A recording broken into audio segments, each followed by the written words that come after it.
Alright, so good afternoon, YouTube. I just finished cutting the grass, and I think I've made a post about this already, but I just say the grass clippings. Um, I'll let this stay for maybe about 1 or 2 days. This is nothing but grass, but definitely don't want to keep it that way, of course, because it'll turn into a black, sticky, stanky mess.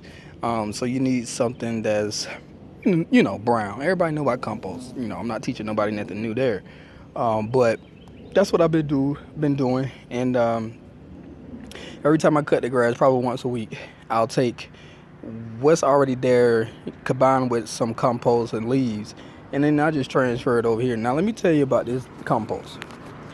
This compost right here is starting to smell, but it's not a bad smell. It's just like a funky compost smell. When you buy compost from the store or whatever, you open it, it stink. It smell like, feet, booty, whatever. Sorry, but that's what it smell like.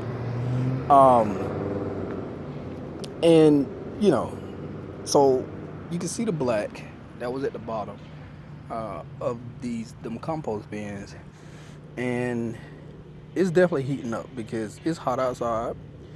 Um, and a lot of leaves are in here, a lot of green is in here, and you can see the pile is brown. So it's actually starting to do pretty well. I'm just gonna let this sit for about 3 days without touching it. But what I am gonna do is put I got some water here that I just got from the tap water, and what I'll be doing, I'm just kind of doing this to sit it out in the sun for a couple hours to kind of dissipate the chlorine, and I put maybe about 10 drops of peppermint oil, the essential peppermint, the concentrated oil in here, and that way when I'm just gonna pour it over the compost so to give it a good little smell, and won't be too overbearing for the neighborhood, because I do live kind of close to a lot of people, so I don't want it to be too overbearing because I'll be doing more than one compost pile, maybe 3 at a time. So that's my that's what I'll be doing. I'll be building another one of these compost bins, and I think the peppermint and maybe a little tea tree oil, but I definitely got some worms in here, because I went and dug them up. So they're doing their thing in the bottom, and there's a lot of microorganisms in there. So it's doing its thing. I'm not going to disturb it for about another 3 days, like I said, and towards the end of the day, I'm going to go ahead and pour some of that water on there. As far as keeping the ants away, that peppermint, that's for keeping the ants away as well. I definitely found that to be helpful. I have right here close to the grass, ants. They live in that dirt.